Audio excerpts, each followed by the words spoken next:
Welcome to This Explainer. Today we're diving into a really profound historical mystery surrounding one of the absolute oldest languages on the planet. Now, when we talk about global linguistic history, languages like Greek, Chinese, or Sanskrit usually steal the spotlight. But right alongside them, holding this incredibly vital place as one of the most ancient living languages on Earth, is Tamil. So, have you ever actually wondered how this language, which has been documented for over 2.5 millennia, actually got its name? Well, we're going to examine the historical, linguistic, and literary evidence that traces the very origin of the word Tamil, exploring everything from ancient cave inscriptions and classical poetry to the deep cultural identity of South India. Okay, let's dive into this. Here is our roadmap for today. First, we'll look at the origins of the name. Second, we'll compare some language timelines. Third, we'll look at ancient literary evidence. Fourth, the story of the royal drumbed. And finally, modern status and challenges. Section 1.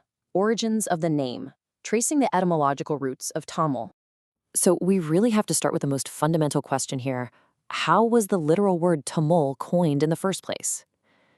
To figure this out, researchers look at how early humans interacted.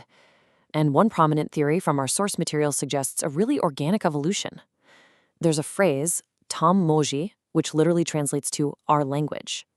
Scholars theorize that just the simple everyday act of people opening their mouths and referring to their native tongue as our language, Tam Moji, eventually just morphed. Over generations of spoken use, it shortened and evolved until it became the distinct word Tamil. It's kind of beautiful, right? It suggests the name was born entirely out of communal ownership. Now, what's really interesting is this next scholarly theory, because it's rooted in phonetic math.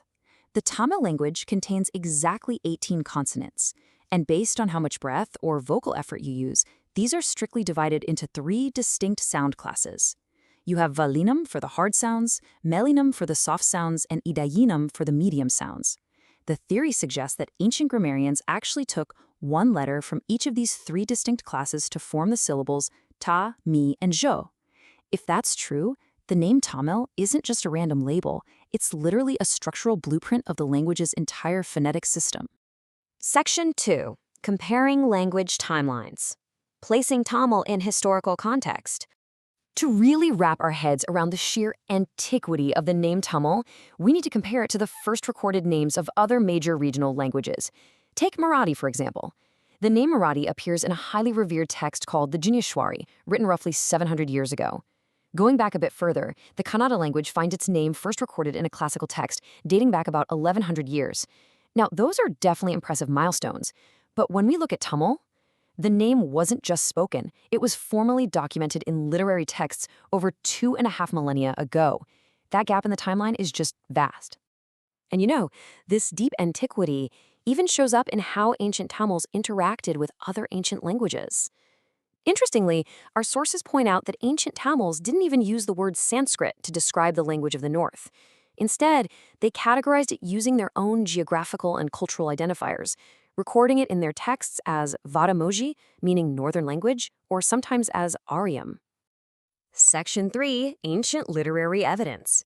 Records from the Sangam era. All right, let's transition to the hard evidence, the ancient palm leaf manuscripts. Many historians play it safe and date classical Tamil literature to the era of Emperor Ashoka, so about 2,300 years ago. But our source emphasizes a really crucial historical marker. These ancient Tamil texts contain abundant direct references to the Nanda dynasty, and the Nanda dynasty actually predated the mighty Mauryan Empire. That seemingly small detail is actually a massive chronological anchor, pushing the timeline of Tamil literature and the usage of the name itself much further back into antiquity than just the Ashokan era. To see this in action, we can look straight at the Akananuru, which is a classical anthology of ancient Sangam poetry. Right in there, we find the phrase Tamil Kiju Muvar. That is one of the very earliest documented uses of the actual word Tamil. It proves this wasn't just some localized dialect.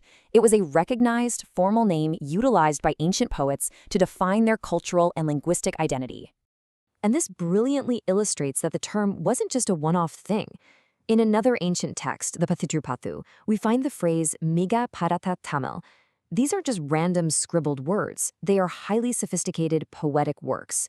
The recurring presence of the exact word Tamil across diverse ancient anthologies proves that the name was widely established, accepted, and revered across the entire region well over 2,500 years ago. Section 4. The Royal Drumbed, a story of reverence for the language. Okay, we've looked at the dry historical facts and the linguistic timelines. Now I want you to imagine this scenario. An exhausted traveler wanders into a royal palace and accidentally falls asleep on a sacred bed. But this isn't just a normal bed. It's the morasu, the royal war drum bed of a fierce ancient king. To defile the sacred war drum like this was a massive crime. Usually, instant death. So what do you think happens when a poet makes this potentially fatal mistake? Well, this brings us to the legendary story of the Chera king, Chairman Perumcheral Irampurai. The esteemed poet Mosikiranar, totally exhausted from his travels, mistakenly collapses onto the king's sacred war drum bed and falls fast asleep. The fierce king walks in and sees the intrusion, but instead of drawing his sword in a fit of rage to execute him, the king recognizes the man as a master poet of the Tamil language, so he quietly picks up a fan, a kaveri, and gently starts fanning the sleeping poet to keep him cool. When the poet finally wakes up, he's absolutely astounded, realizing that this incredibly powerful monarch valued Tamil scholarship far above his own military pride. The poet was so deeply moved by this ultimate act of respect that he actually recorded the event in his work.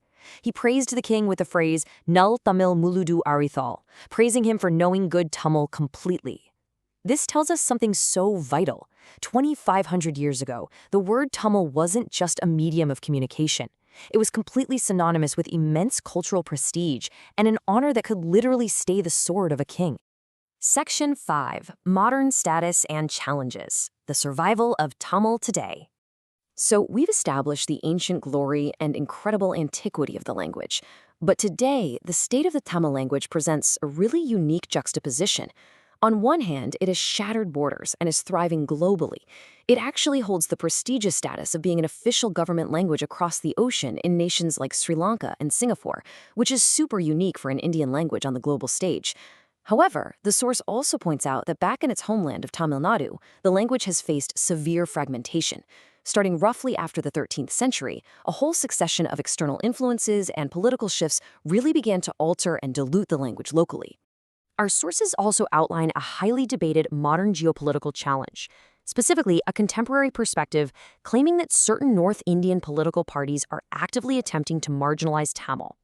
The argument here is that there's a domestic push to impose Hindi alongside English, and some fear this could reduce Tamil to a marginalized, localized dialect within the next 50 years.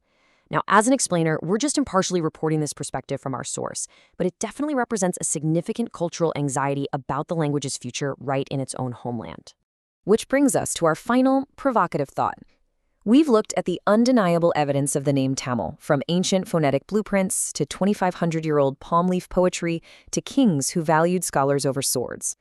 But history is still being written right now, so will this incredibly ancient language continue to expand and thrive globally, or will modern domestic homogenation threaten its core survival in the very homeland where it was born?